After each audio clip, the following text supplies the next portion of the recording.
every day from the threats that are real and serious. Among them, the threat from violent extremism. And as we all know, violent extremism is neither unique nor inherent to any one faith. Indeed, violence is something that every faith rejects, but that every faith has had to confront. For we have seen extremists who purport to be Christian murder the innocent in this country. We have seen extremists who purport to be Hindu murder Gandhi and Muslims in India. And an extremist who purports to be Jewish murder Yitzhak Rabin. And we are seeing extremists called Al-Qaeda who purport to be Islamic murder people of all faiths. Those of you here today, you understand this better than most.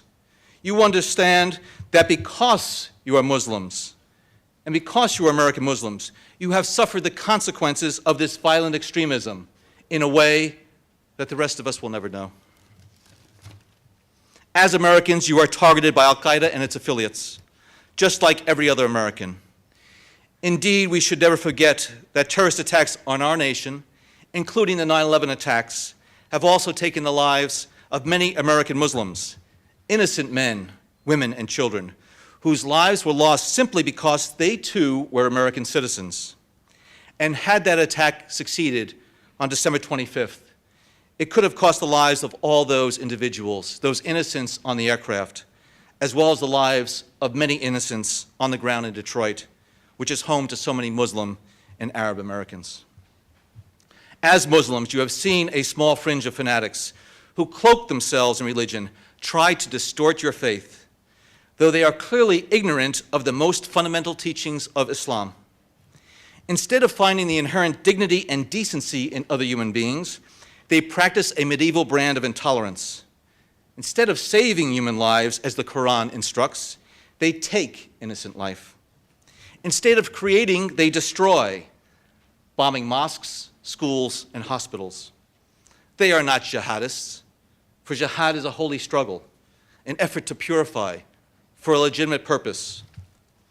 And there is nothing, absolutely nothing, holy or pure or legitimate or Islamic about murdering innocent men, women, and children.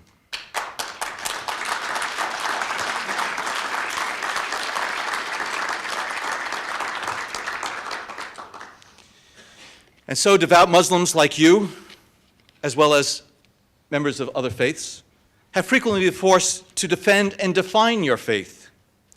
And this can be especially hard when so many people develop such a distorted view of Islam, because too often the only time they read and hear about your faith is in the context of Al-Qaeda and terrorism. As families with relatives and friends around the world, you know that it is actually Muslims who have suffered most at the bloody hands of violent extremism. It is your Muslim brothers and sisters from Afghanistan and Pakistan, from the Sahel to South Asia, who have paid the highest price. As one study recently noted, in recent years, nearly all of Al-Qaeda's victims, indeed 98%, have been innocents from Muslim countries, thousands of men, women, and children.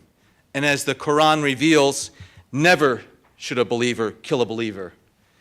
And if he does, the wrath and the curse of God are upon him. As parents, it is your sons and daughters, young people the age of students here today, who are being targeted by Al-Qaeda and its hateful ideology. Until recently, some thought that this challenge was for other countries, where Muslims had often not assimilated or been accepted into mainstream society. But as we have seen here in recent months, Al-Qaeda seeks to steal the souls of young people in America as much as they seek to steal them overseas. In this sense, Al-Qaeda is not unlike drug lords, gang leaders, or human traffickers, preying on the confused and the vulnerable, who are perhaps struggling with their own identity and seeking a sense of belonging, brainwashing them with a false promise of paradise and using them instead as cannon fodder for their own murderous agenda. And so, increasingly, American Muslims, mothers and fathers, face the challenge of protecting their own sons and daughters. As communities, you have also been targeted from the other side by inexcusable ignorance and prejudice here in the United States, Europe, and elsewhere. Each of you, no doubt, has your own story, many stories. We know that it is not only the Muslim community who has been singled out, but also those perceived to be Muslim or perceived to be different: Arab, Sikh, South Asian. In the wake of the Fort Hood tragedy and the attempted attack over Detroit, we've seen an ugly rise in scapegoating and fear-mongering. Yet the true character of America was on display when Army Chief of Staff General Casey went on national television and said so eloquently after the Fort Hood attack that in our Army and in our America, our diversity is our strength, and our diversity cannot become a casualty of such an incident. President Obama declared in his address in Cairo that he considers it part of his responsibility as president to fight against negative stereotypes of Islam. This is not only a matter of civil rights, it's a matter of our national security, and it's a matter of our morality as a nation. Hostility and harassment toward American Muslims and toward members of other faiths or other backgrounds or other races plays right into the hands of violent extremists. It reinforces the misguided notion that American Muslims are somehow separate from, rather than a part of, America. It creates an atmosphere of suspicion and mistrust that discourages dialogue and cooperation with law enforcement. And it increases the chances that a kid growing up in America who is perhaps struggling with issues of his own will become captivated by extremist ideologies. So it is very clear: ignorance is a threat to our national security. Prejudice is a threat to our national security. Discrimination is a threat to our national security. And those who purport to be religious are frequently the most egregious purveyors of ignorance, prejudice, and discrimination, and it must stop. In the spirit of candor, we must also acknowledge that over the years, the actions of our own government have at times perpetuated those attitudes. Violations of the Patriot Act, surveillance that has been excessive, policies perceived as profiling, over-inclusive no-fly lists subjecting law-abiding individuals to unnecessary searches and inconvenience, creating an unhelpful atmosphere around many Muslim charities that made Muslims hesitant to fulfill their sacred obligation of zakat. These are challenges we face together as Americans. And President Obama and his administration are pursuing a comprehensive approach to address them. This approach is rooted in the President's vision of America's role in the world. Since taking office, he has made it a priority to uphold our values and our highest ideals, not only because they keep us true to who we are as a nation, but because they make it more likely that other nations will partner with us for our common security.